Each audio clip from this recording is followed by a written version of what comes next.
Donc moi, je vais vous faire le rappel du cours de CAV. Donc, cette année, donc, si j'ai bien compris, le modèle a un petit peu changé. Vous êtes censé avoir lu le cours et nous, on va essayer de faire un rappel à partir de cas cliniques.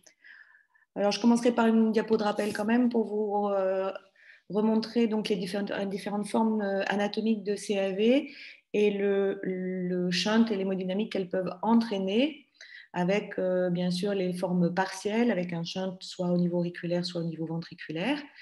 Et puis les formes complètes, qu'elles soient intermédiaires ou véritablement complètes, avec un shunt à la fois interatriel et interventriculaire. Alors on y va, on va commencer comme si on était dans une situation de diagnostic fœtal. Vous voyez bien les boucles, c'est bon? Oui. Merci. Alors, celle de gauche, donc on s'aperçoit, donc l'avant est en haut, le dos est ici, donc vous avez les 4 cavités, et on s'aperçoit assez vite que les 2 valves auriculo-ventriculaires sont complètement alignées, n'en forment qu'une, et qu'ici vous avez donc une communication interventriculaire d'admission, et que si on regarde bien, en dessous de la valve, on a la petite communication interauriculaire de type ostium primum. Donc vous êtes d'accord, on est devant un canal atrioventriculaire complet. Un petit truc en couleur. Donc quand vous avez du mal à voir si vraiment on est devant un CAV ou pas, puisque en particulier quand votre faisceau d'ultrasons arrive comme ça sur un cœur dit vertical, vous pouvez avoir l'impression d'un défect entre les 2 ventricules au niveau de cette petite zone d'admission, parce qu'elle est plus fine, sans que ce soit véritablement un CAV. Le petit truc, c'est de mettre de la couleur. Et vous voyez que quand les 2 ventricules se remplissent en diastole, lorsque la valve AV s'ouvre, on a cette fameuse image d'ouverture commune, d'anneau commun sur cette valve, qui fait une image de papillon en rouge, puisque le cœur est vertical. Donc, on a pu confirmer donc, que c'était un CAV complet, avec une seule valve auriculo-ventriculaire, la communication ostium primum, la communication interventriculaire d'admission et un bon équilibre entre les 2 ventricules. L'enfant né, il est trisomique 21.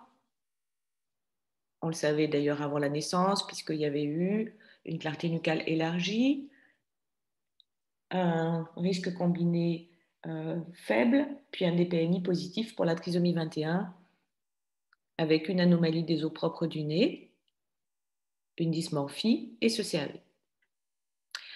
À la naissance, vous voyez donc qu'on confirme la valve AV unique. On va analyser les cordages de cette valve AV, en particulier de la valve gauche. Et on voit qu'il y a un petit cordage qui arrive juste sur la crête.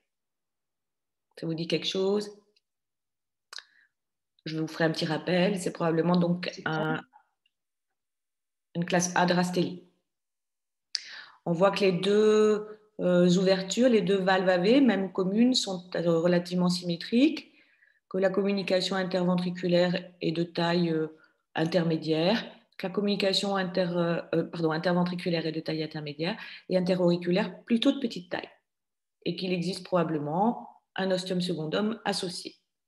Concernant les fuites de cette valve auriculo-ventriculaire, on est en période néonatale immédiate, on a une régurgitation du côté droit qui est tout à fait discrète, et on a la petite fuite du côté gauche qui a une orientation et une situation qui nous fait penser que c'est à partir de la fente de la valve AV gauche. Alors avant de continuer plus loin, j'avais commencé par un cas clinique qui est le plus classique, c'est-à-dire un CAV complet de trisomique 21. On va revoir juste quelques rappels anatomiques stricts. Donc au niveau de la valve commune, vous avez l'image donc normale et l'image du CAV. Le plus important, c'est bien sûr qu'elle est commune, au lieu d'avoir 2 anneaux, et cette jonction auriculo-ventriculaire commune, vous savez que c'est vraiment le pivot du CAV, et qu'elle va entraîner, donc cette malformation embryologiquement va entraîner quelque chose qui est très important, c'est l'absence d'encastrement ou de wedging de l'aorte, qui allonge donc le septum d'éjection sous l'aorte, sans entraîner d'ailleurs de discontinuité mitro-aortique. Au niveau de la classification de Rastelli, plutôt que de vous mettre les schémas classiques, je vous ai mis celui-là parce que je trouve que c'est plus facile de s'en souvenir. Donc, le type A de Rastelli, donc je vous rappelle que la classification de Rastelli, elle se fait sur l'hémivalve antérieure.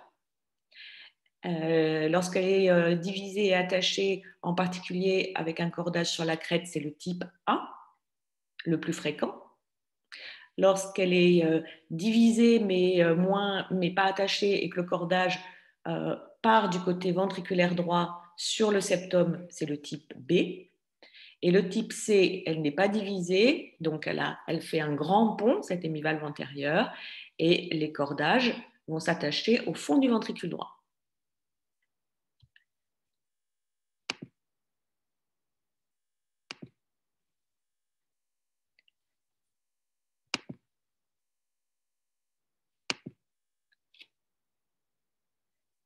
Je vais essayer de faire plus doucement avec ma flèche. Et donc, en troisième rappel, je vous ai mis toutes les shunts, toutes les hémodynamiques possibles du CAV.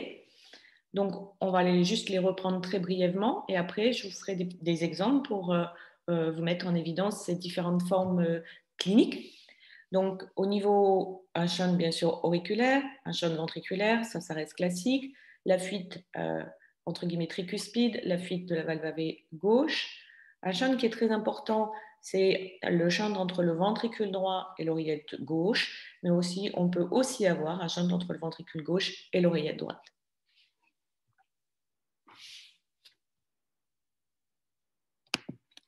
Dans ce cas clinique, c'est le même. La boucle, je vous ai juste remis comment analyser sur une vue au-dessus cette fameuse valve auriculo-ventriculaire.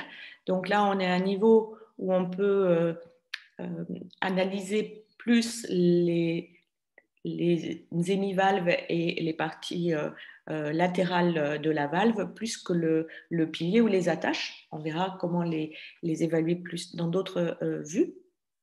Et donc là, vous voyez très bien si on compare l'échographie par rapport au petit schéma d'à côté.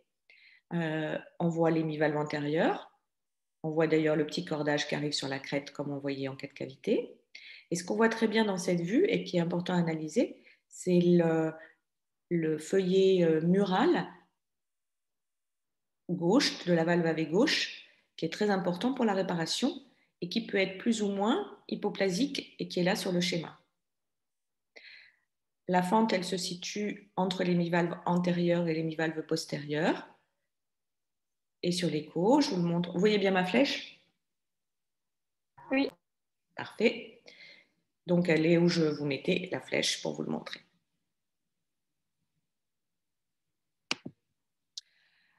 Donc, si on s'arrête sur ce premier cas clinique de CAV complet, dans tous les tableaux cliniques que l'on peut décrire dans le CAV, ça va être assez facile ou assez attendu de savoir devant lequel on va se retrouver entre 1 et 3 mois. C'est un CAV complet de type A chez un enfant trisomique 21 avec donc un shunt interventriculaire, un shunt interatrial et une petite fuite de la valve AV gauche sur la fente. Donc on peut raisonnablement penser qu'on va se retrouver devant un tableau d'insuffisance cardiaque. Dans les autres tableaux que je vous ai mis et qu'on va voir dans d'autres cas, probablement pas de collapsus aigu. Ceux qui font un collapsus aigu, ils ont souvent une fuite massive de la valve AV. Probablement pas de cyanose puisqu'on n'a pas de shunt droit-gauche évident. Les troubles respiratoires, c'est plus sur une insuffisance cardiaque un peu plus avancée. Et le souffle isolé, plutôt d'un CAV partiel, avec une hémodynamique de CIA. Dans ce cas-là, comme on a vu que c'était un type A de Rastelli, on sait qu'il peut y avoir une évolution possible de restriction de la CIV, justement par ce cordage qui va participer à la restriction de la communication interventriculaire. C'est un peu sensible.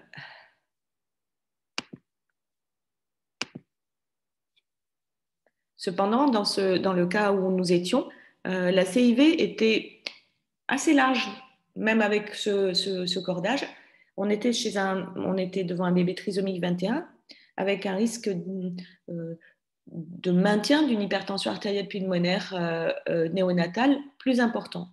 Et il faut bien se rappeler que l'hypertension artérielle pulmonaire va vous donner une sous-évaluation du shunt, en particulier à travers la CIV. Donc cet enfant, sur le cas clinique que je vous ai montré, a été opéré en fait à l'âge de 3 mois avec quelques signes d'insuffisance cardiaque. Donc en fait, il était resté en HTAP et la CIV n'était pas devenue restrictive. Dans l'évaluation du shunt et de l'HTAP, je vous ai rappelé 3 petites phrases que je mets dans mon cours. Il faut bien savoir qu'un nourrisson avec un CAV complet a un QPQS élevé, sauf si cette hypertension artérielle pulmonaire s'avère pathologique et quasiment suprasystémique, et que ce nourrisson doit être en insuffisance cardiaque, et que s'il n'y a aucun signe d'insuffisance cardiaque, on peut être inquiet sur l'origine de l'hypertension artérielle pulmonaire.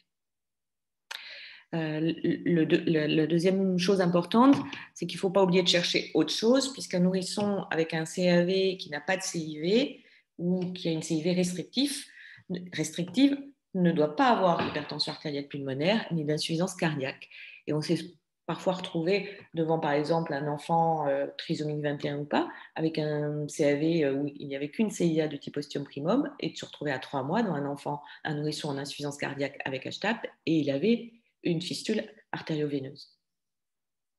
Et enfin, c'est classique, il faut se méfier des nourrissons avec une trisomie 21, car on a des cris, des résistances élevées avec une HTAP qui ne bouge pas du tout.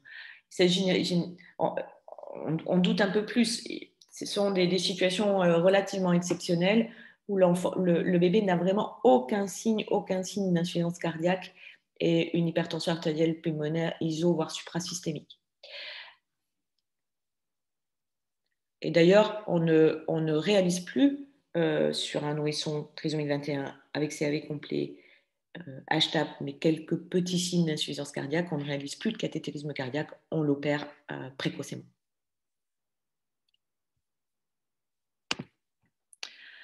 Alors, on continue dans les cas cliniques.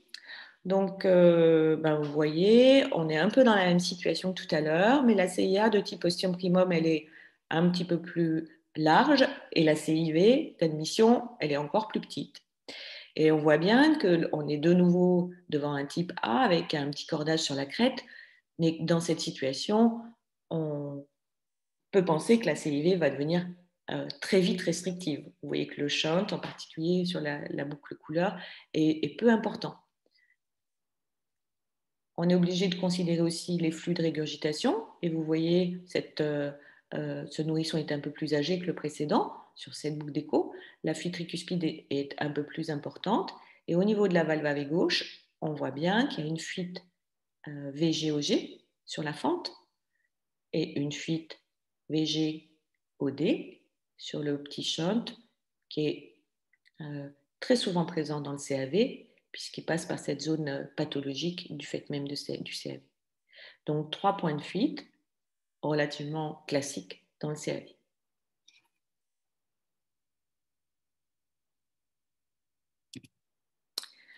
Cet enfant donc, avait eu un diagnostic anténatal, a eu une adaptation néonatale satisfaisante, une croissance normale.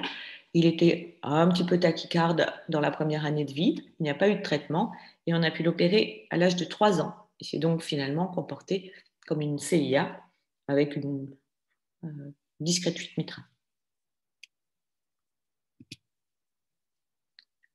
On continue. Vous n'hésitez pas à m'arrêter. Alors, un CAV, et donc cette fois-ci, on est vraiment dans un CAV, on va dire, avec une hémodynamique tout de suite de CAV partiel, puisqu'on ne voit quasiment pas de CIV. On a une valve AV unique, alignée, et la communication interauriculaire de type ostium primum qui est intermédiaire. Ce qui est plus intéressant, c'est sur les flux. Donc là encore, les flux, on voit qu'il y a essentiellement une fuite sur la valve AV gauche qui là a deux jets de régurgitation qu'on voit bien et qui vont de part et d'autre du septum interauriculaire parce qu'on a un petit mal alignement du septum interauriculaire, ce qui est fréquent aussi dans le CAV et qui fait partie de l'analyse morphologique qu'on doit avoir. Donc, on peut être impressionné par le Doppler couleur en ayant l'impression que cette fuite est significative, ce qu'elle est, mais cet enfant est resté parfaitement asymptomatique et a pu être opéré à l'âge de 3 ans. Là, c'est encore une véritable hémodynamique de CIA. On passe à une forme un petit peu plus complexe de CAV.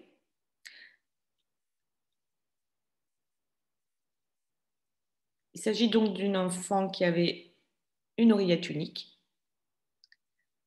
Vous voyez sur la valve AV, on a une large fuite de la valve AV droite, une large fuite de la valve AV gauche. Et sur cette vue, vous voyez qu'en fait, il y a un retour de la veine cave qui est supérieure gauche dans l'oreillette unique directement, sans sinus coronaire, sans passer par le sinus coronaire. Donc, c'était une forme avec une anomalie importante de l'acceptation auriculaire, une anomalie des retours veineux systémiques.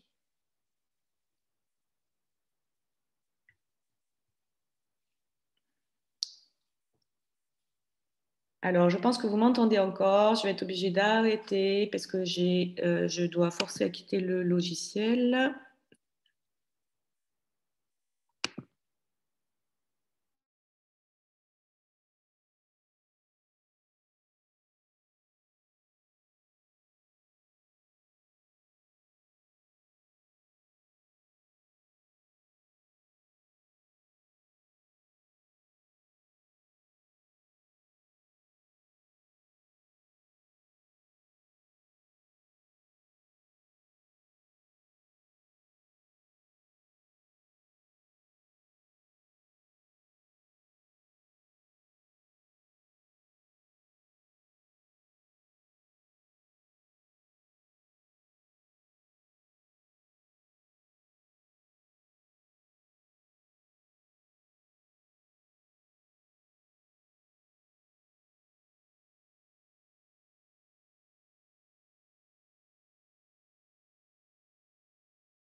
Alors, je suis de retour.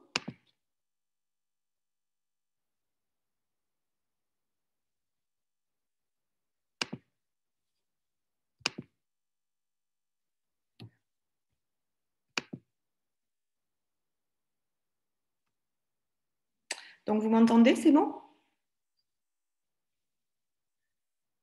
Oui. Merci. Donc, j'étais sur cette forme de CAV complexe, donc avec une anomalie des retours veineux. Il s'agissait donc avec fuite importante de la valve AV, oreillette unique, et donc il s'agit d'un enfant qui avait un syndrome d'hétérotaxie. Et vous savez que ce sont des situations fréquentes dans le canal atrioventriculaire. Cet enfant elle a présenté une cyanose relativement précoce puisque la veine cave supérieure se jetait dans l'oreillette unique. Elle a été opérée à l'âge de 1 an. Un petit rappel sur la génétique donc, du CAV. Donc, cette génétique, elle est relativement complexe puisqu'on s'est aperçu qu'il y avait une hétérogénéité de ces facteurs génétiques. Mais il y a quelques grands cadres, hein, des cadres syndromiques et un cadre non syndromique. Dans les cadres syndromiques, vous connaissez tous la trisomie 21 ou syndrome de Down. Les deux autres cadres que l'on peut retrouver, ce sont les hétérotaxies qui sont appelées les ciliopathies dans cet article, avec des syndromes comprenant une polydactylie et des syndromes sans polydactylie. Et enfin, les rasopathies avec la mutation PTPN11. Il faut savoir que dans chaque grand cadre, syndromique ou non, on a parfois des phénotypes un peu particuliers. Par exemple, le CAV du trisomique 21, même si on se trouve des CAV irréguliers, c'est le plus souvent un CAV complet, régulier, sans anomalies importantes intracardiaques associées. Et on s'est aperçu que sur le plan génétique, ça c'est intéressant, lorsque le CAV prend son origine embryologique plus de la fameuse crête vestibulaire qui participe de l'arrière à la confection du septum interauriculaire, on est plus devant un CAV syndromique, alors que lorsqu'on est plus dans une origine embryologique du bourrelet endocardique, le CAV est plutôt isolé, non syndromique.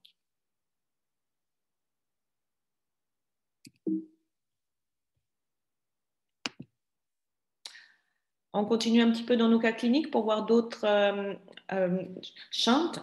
Donc là, c'est une enfant qui a 3 ans et vous voyez qu'au niveau de la valve AV droite, on a une fuite qui,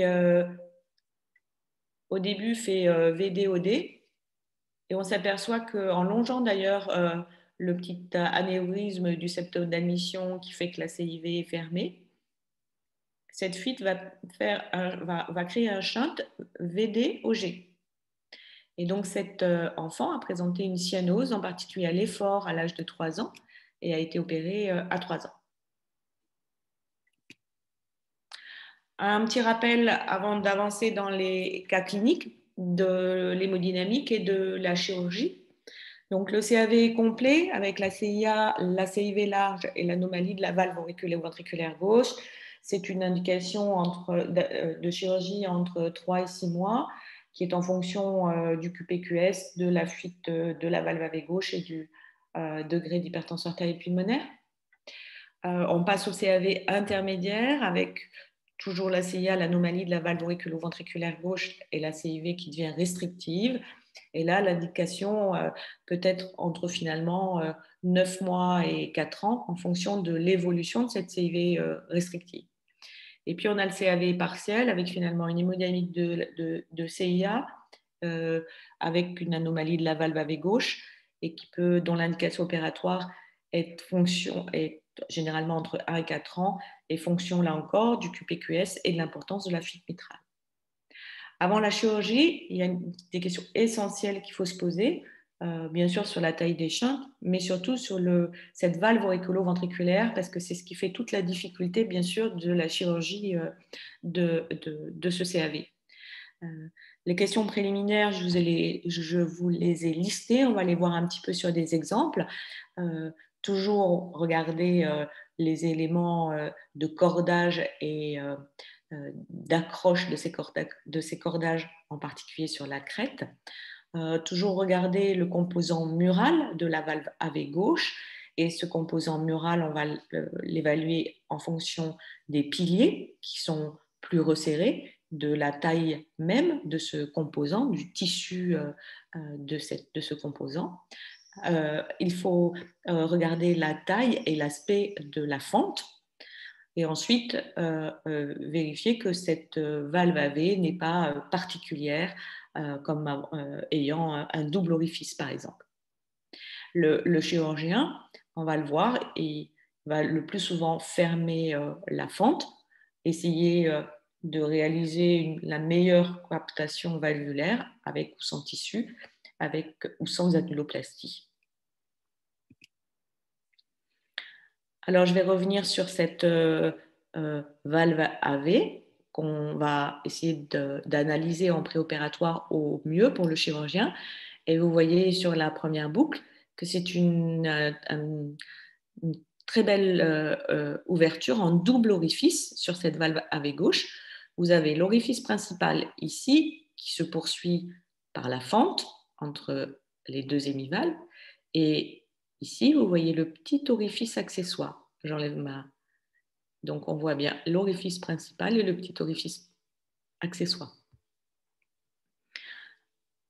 Là, ce n'est pas le même enfant, c'est une autre vue pour vous montrer qu'on peut assez bien, dans cette vue, analyser le composant mural. Et vous voyez que sur cette... il est sous ma flèche. Il est de taille intermédiaire. Il n'est pas complètement hypoplasique. Il s'avance jusque-là. Et ensuite, on a l'ouverture avec l'hémivalve antérieure qui est là et l'hémivalve postérieure qu'on voit moins bien qui est là. Alors, on va continuer d'avancer dans d'autres cas pour essayer de présenter notre patient au chirurgien. Donc là, il s'agit d'un petit nourrisson de 3 mois et on va analyser les attaches.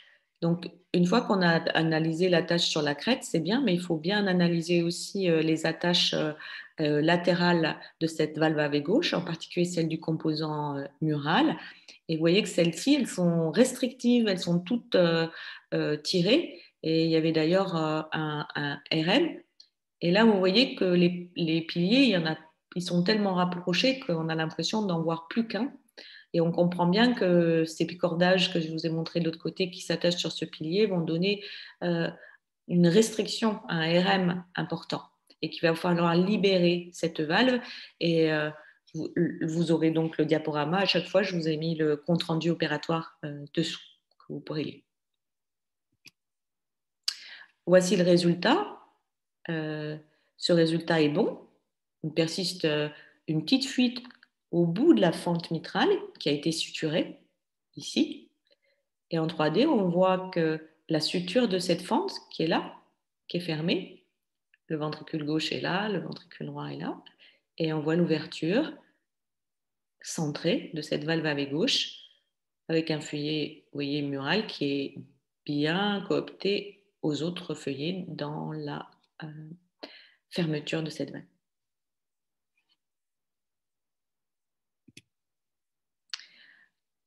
Une petite diapositive de rappel sur l'analyse de cette valve auriculo-ventriculaire que je dois à Loïc Massé, qui était un chirurgien hors pair du CAV. Vous voyez que quand on dit qu'il faut bien regarder les piliers, le rapprochement de ces piliers va contribuer à diminuer la surface du feuillet mural, alors que si on analyse les cordages, ces cordages, leur raccourcissement vont altérer l'ouverture de cette hémivalve. Les facteurs pronostiques de la prise en charge chirurgicale de cette valve auriculo-ventriculaire, il y a un des éléments que je vous ai montré sur une boucle juste avant, c'est le double orifice qui est plus compliqué bien sûr à réparer parce que l'orifice accessoire, le plus souvent, il est plus petit donc il ne va pas beaucoup participer à une bonne ouverture de cette valve qui, je vous rappelle, doit fonctionner comme une valve mitrale. Et l'orifice principal, on va le rétrécir en fermant la fente. Donc, c'est un des mauvais pronostics de résultats sur cette valve auriculo-ventriculaire, et il y a plus de réintervention. Une autre diapo de rappel pour vous montrer tout ce que le chirurgien doit considérer. Et on a déjà vu donc la pathologie intrinsèque avec les piliers rapprochés, fusionnés, le manque de surface de ce composant mural, je vous les rappelle, avec une insuffisance parfois de tissu valvulaire où le chirurgien doit faire une plastie avec éventuellement du péricarde, ce qui n'est pas toujours un bon tissu, qui peut se rétracter.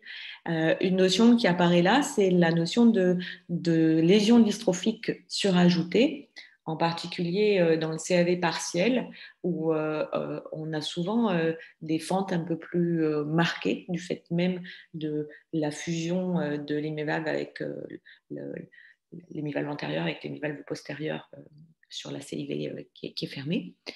Et ce qui a fait qu'on a souvent rapproché l'âge de prise en charge du CAV partiel pour éviter qu'il y ait trop de dystrophie. Alors, on va mettre en pratique sur des cas cliniques ces principes d'analyse de la valve auriculo-ventriculaire. Donc, toujours un nourrisson. On voit sur cette valve AV gauche d'abord une ouverture restreinte, même si le flux rouge n'est pas en aliasing, mais vous voyez qu'il est petit. Et vous voyez derrière que ce ventricule gauche, il est petit. On a du mal à voir la pointe derrière des cordages surnuméraires qui sont là. Donc, on a probablement une hémodynamique d'abord de RM. Ensuite, dans les fuites, on voit que la fente a une large fuite qui se dirige quasiment d'ailleurs principalement vers l'oreillette droite et un peu vers l'oreillette gauche. Donc, on a, comme ça vous est décrit, un flux d'IM, d'insuffisance récuspide, de VGOD, de CIA et de RM. Et cet enfant a présenté en fait une insuffisance cardiaque qui était faite plus d'une hypoperfusion avec une pâleur, avec finalement un mauvais remplissage du ventricule gauche et une mauvaise perfusion systémique. Et avec un triple traitement, il a été opéré précocement à l'âge de 4 mois, alors qu'il n'avait pas de CIV. Voilà le résultat. Et alors là, c'est pour vous montrer un nouveau double orifice, mais c'est un double orifice qui a été créé par le chirurgien sur cette valve auriculo-ventriculaire qui était très restrictive et très fuyante. Et c'est un bon résultat avec un petit aliasing sur l'orifice principal, mais qui n'excède pas 4 ou 5 de gradient moyen, et une toute petite fuite à l'extrémité de la fente suturée, et un deuxième orifice qui participe ici au remplissage. Je vous ai mis le compte-rendu opératoire, qui est d'ailleurs celui de Loïc Massé, et vous verrez son analyse particulièrement fine et précise de la valve auriculo-ventriculaire avant qu'il la répare en double orifice.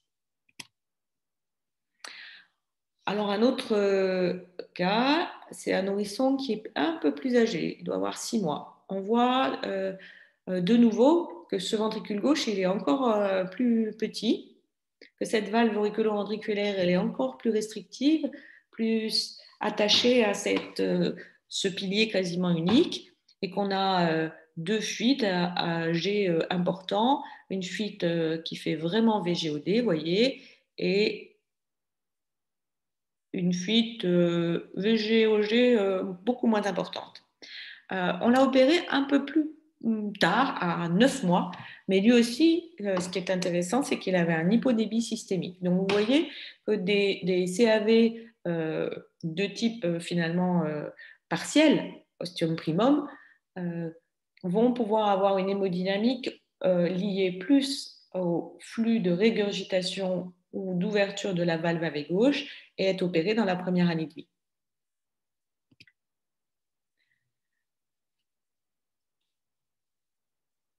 Donc, le diagnostic préopératoire sur la valve, on voit sur cette écho 3D que l'orifice est vraiment proche de la fente et que finalement la fente qui est là participe à cet orifice et c'est ce qui va rendre assez complexe la réparation parce que vous comprenez bien que si on suture la fente, on va créer un rétrécissement mitral important si on n'arrive pas à créer une autre ouverture. Vous voyez que M. Massé s'en est quand même bien sorti. Et donc, la suture de la fente, elle est parfaite. On la voit bien en fin de boucle. Vous voyez, on voit un épaississement. Et la suture de la fente, ça donne cet épaississement de la valve, mais ça n'empêche pas qu'elle s'ouvre tout à fait correctement. Et on le voit très bien sur l'écho 3D par au-dessus. Là. Vous voyez, la fente, elle est là. Elle est bien suturée. Et l'ouverture est correcte en un seul orifice, avec un composant mural finalement derrière qui était satisfaisant. Et la coaptation en fermeture est parfaite.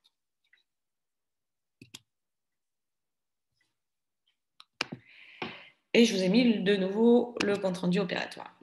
Alors, un petit rappel sur la chirurgie. Elle a évolué au cours des temps et le pourcentage de réussite ou le pourcentage de mortalité ou de réintervention a diminué au fur et à mesure des années. Et c'est vraiment dans les 20 dernières années qu'on est passé à une mortalité inférieure à 3%, même dans la première année de vie. Les facteurs de risque de décès, je vous le rappelle, c'est l'âge inférieur à 3 mois, le CAV complexe, bien sûr, et une valve AV très dysfonctionnante. Je vous rappelle que dans la trisomie 21, il n'y a pas de surmortalité, peu de réintervention, puisqu'il s'agit souvent de CAV complet régulier avec une pathologie de cette valve auriculo-ventriculaire qui est peu importante. On a décrit une prédisposition au BAV tardif qui modifie la surveillance de cette population. Alors, un mot sur le CAV partiel, puisqu'on a vu que c'était quand même, ça faisait partie des CAV un peu plus complexes.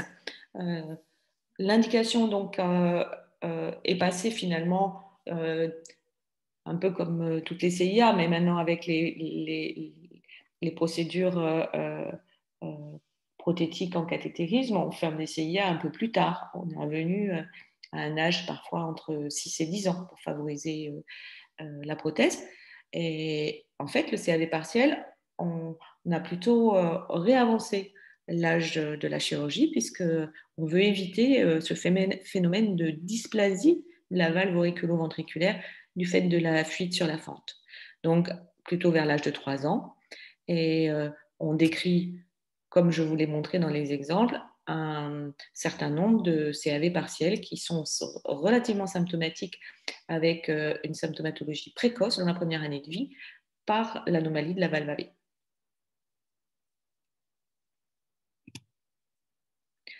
Et enfin, un mot sur la réintervention, en particulier de cette valve auriculo-ventriculaire.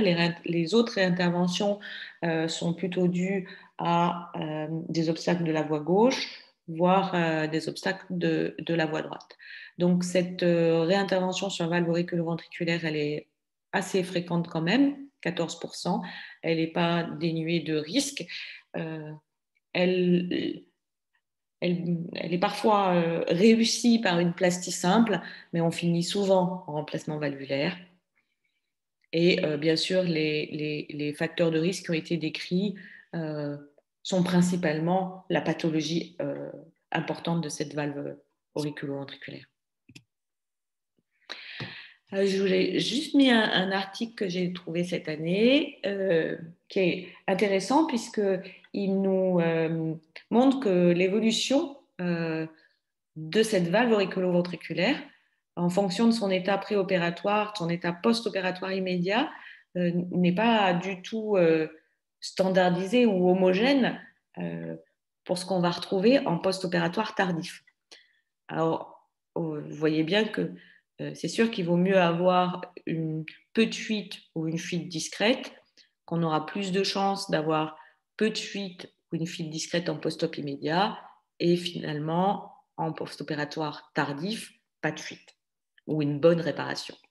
Mais qu'il y a un petit nombre de ces fuites discrètes ou modérées qui vont passer en significatives ou sévères en post-op immédiat, et que dans celles-ci, il y en a qui vont rester en sévère, mais il y en a d'autres qui vont repasser en discrète.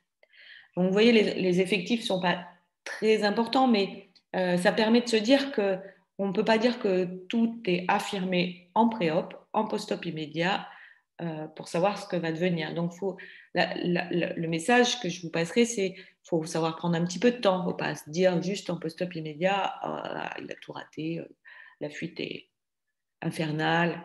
Ça peut s'arranger, comme ça peut s'aggraver, même si c'est bien juste en post-op immédiat. Et je vous ai mis leur schéma parce que j'ai trouvé qu'il était assez clair pour l'évaluation échographique de la valve.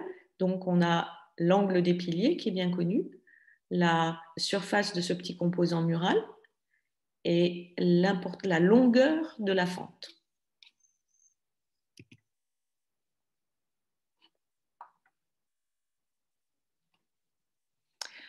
Alors, il nous reste un quart d'heure pour essayer de cerner mieux une autre partie des CAV complexes qui sont les CAV déséquilibrés. Alors, il y a plusieurs définitions. J'y reviens un petit peu parce que je pense que c'est une partie assez difficile dans le cours du CAV.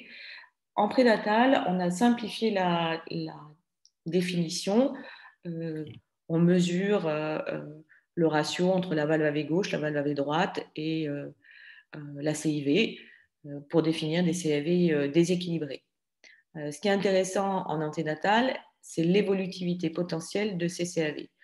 Donc, on va le voir en cas. Si on avance un peu dans les index que l'on peut mesurer, qui sont décrits pour analyser ces CAV déséquilibrés, le principal, c'est le ratio entre la valve AV gauche et la valve AV totale en surface. Il y en a un autre qui est connu, donc c'est l'angle entre, c'est le schéma B, entre les points d'ouverture de la valve, la crête et l'autre valve. En fait, c'est assez mal corrélé à la taille du ventricule gauche, par exemple, dans les CAV déséquilibrés avec prédominance droite, c'est quand même celui qui est le plus fréquent. Et ensuite, on a décrit un autre index, mais finalement dont on se sert assez peu, qui est le ratio entre l'ouverture de la valve AV gauche en couleur au plus étroit de cette ouverture, ici par exemple, et l'anneau de la valve AV mesuré en bidimensionnel.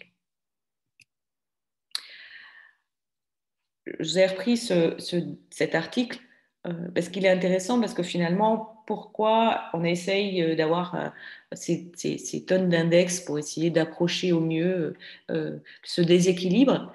Finalement, ce qu'on veut savoir, c'est est-ce qu'on va réussir à réparer ce CAV déséquilibré gauche en biventriculaire ou en univentriculaire.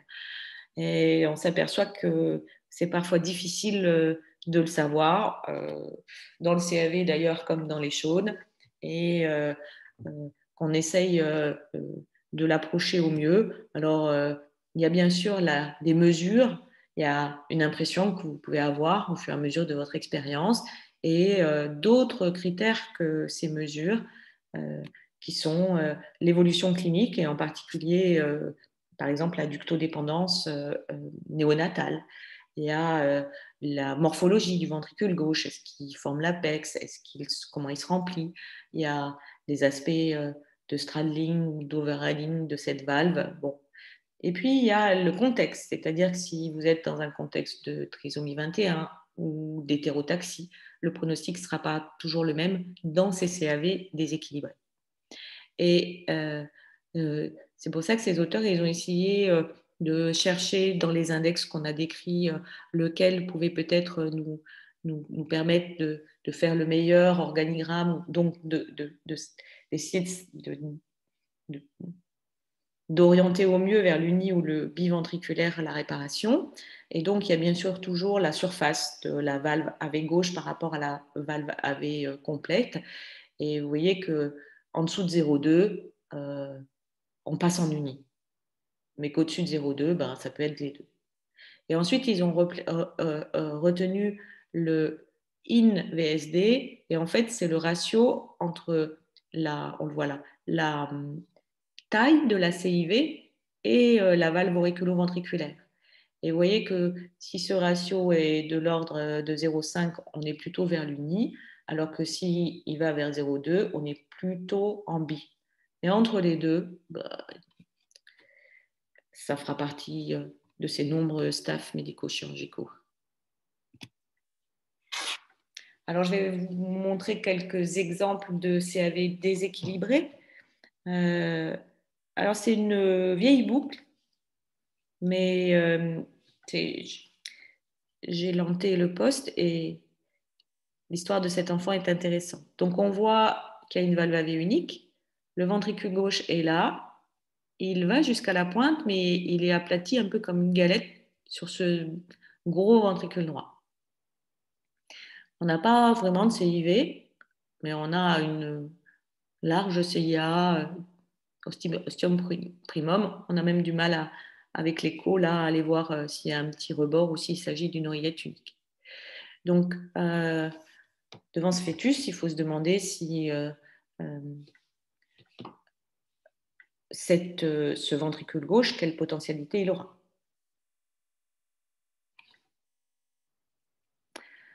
Il faut surtout surveiller au cours de la grossesse. Et en fait, la famille a décidé de garder cet enfant et le ventricule gauche a peu évolué. On voit à la naissance que, enfin, on voit mal, mais vous allez me croire sur parole, qu'il va jusqu'à la pointe, mais qu'il est vraiment écrasé par ce ventricule droit en hypertension artérielle pulmonaire, avec une fuite marquée de la valve AV droite, qui va d'ailleurs quasiment jusqu'à l'oreillette gauche, et de la valve AV gauche à un moindre niveau, mais quand même elle est significative. En fait, cet enfant a fait une coarctation aortique à 3 semaines et on a pris en charge la coarctation. Et après la coarctation, son ventricule gauche s'est complètement développé et s'est complètement élargi. Mais elle a développé un RM sévère qui a nécessité une prise en charge qui a fait qu'on n'a pas réussi à la sortir de réanimation au sortir de sa cure de coarctation. Et on a donc le chirurgien l'a reprise au bloc à la fin du premier mois de vie pour la valve AV et il a mis une prothèse mitrale. Et l'histoire s'est mal terminée puisqu'elle est décédée à l'âge de 3 ans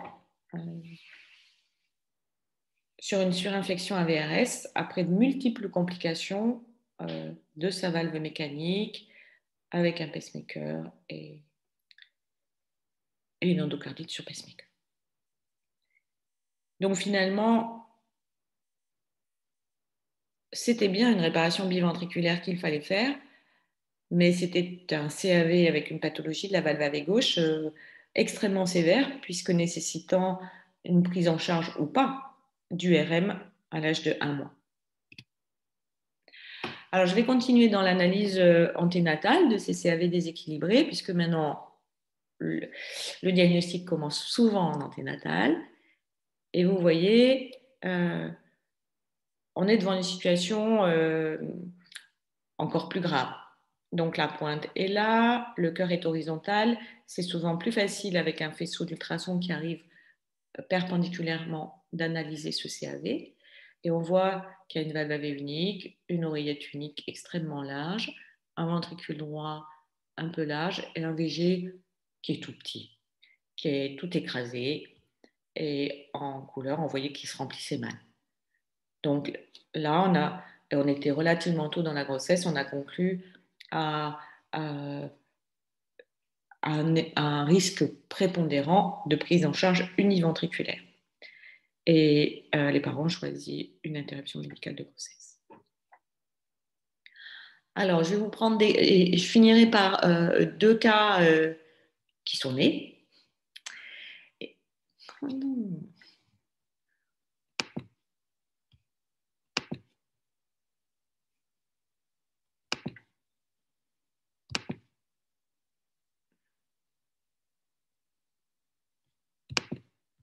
J'essaie de reprendre, je ne sais pas si vous m'entendez encore, ça fait 2 fois.